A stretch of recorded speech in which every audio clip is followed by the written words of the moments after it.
Hello, great leaders.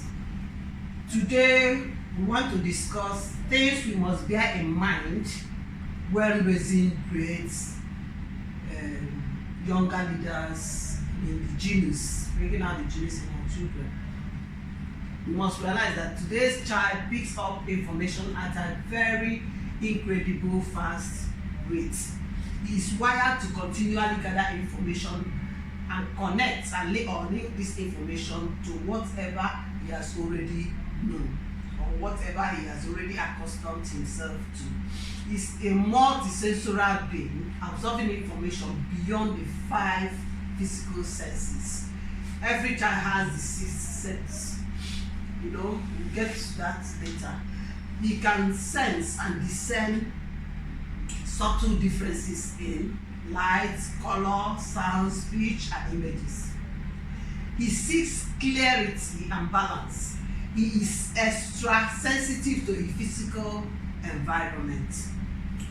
Today's child responds to love and unconditional acceptance. This is a kind of the foundation, the bedrock from which this child blossoms. His potentials flowers or blossoms in an atmosphere of understanding, free from high expectations or stress, criticism, shouting, beating, molesting. This is not what a child needs. He blossoms in a joyful, stimulating environment that meets his individual need. Today's children are all around us. All it takes is for us to open our minds and listen. And then we will see clearly that these children are really geniuses that need to be awakened. They spontaneously develop their own unique genius at a very fast rate, with as much as is available to them. In other words, a child raised in Ajegunle would work with what he saw in his physical environment, different from a child raised in Ikoyi or in a school that has all that will help a child to develop fast. Children work with what is available, what they see, what they sense. That's what I mean. I'm not talking of Ajegunle children can do better than the one way that if it's not this available, is not. See, in some Ajegunle school, they may have the slates, the chalk, they can draw, they can paint, and all that. These are also helping the child. They can take them out around, they can sing, they will dance. There is our creative things too. So it does not make, I'm not saying or laughing at the location, but I just want you to know that the child works with whatever is available to him. They are very curious, seeking knowledge and information at a very fast pace. University of Chicago neurobiologist Peter Hutton-Locker discovered critical information about brain growth. His research shows just how fast the early brain grows. A 28-week-old fetal brain tissue sample showed 124 million brain connections. Then a newborn baby brain tissue had 253 million connections. Check out the growth rates. From 28 weeks, it was 124.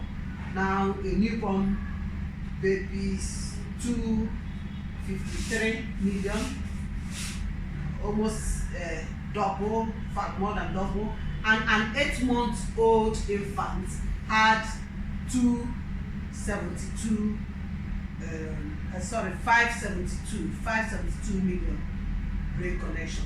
And there another double from newborn to 8 months. See, but the growth of the number of connections Peter observes, he soon learned that it slowed down by the end of the first year and stabilizes at 354 million per tissue cell. By the end of 1 year or the end of the person, the baby being 1 year, the connection begins to come down and stabilizes at 354. I mean, some that rose to 572, coming down to 354.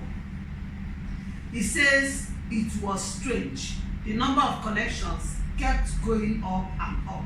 Then they start to go down. His research proved that the fetal brain overproduces cells, and that unless they find a connection or a job to do in the body, these cells, unless they find a connection or a job to do in the body, they die off. He says that under stimulation and lack of interaction with outside world causes the cell to die. In other words, a child's brain has to be engaged, otherwise the cells begin to die off. If a child's brain is not stimulated, the number of connections continues to go down. A talent not used decays. Brain not stimulated stagnates. So I encourage parents to begin to interact with their babies, their children quite early. It surprises us that a child of 1 year, 2 years will be asking brilliant questions. But don't be surprised, because these are natural inclinations, natural gifts in these children. If encouraged, these children can do blazers. There is nothing that can stop them from flowering or from blossoming or to going to the star stage. They only need encouragement, the right environment, the right face to work with, and before you know it, the child is ready to be the genius you have been looking out for. Thank you, and God bless.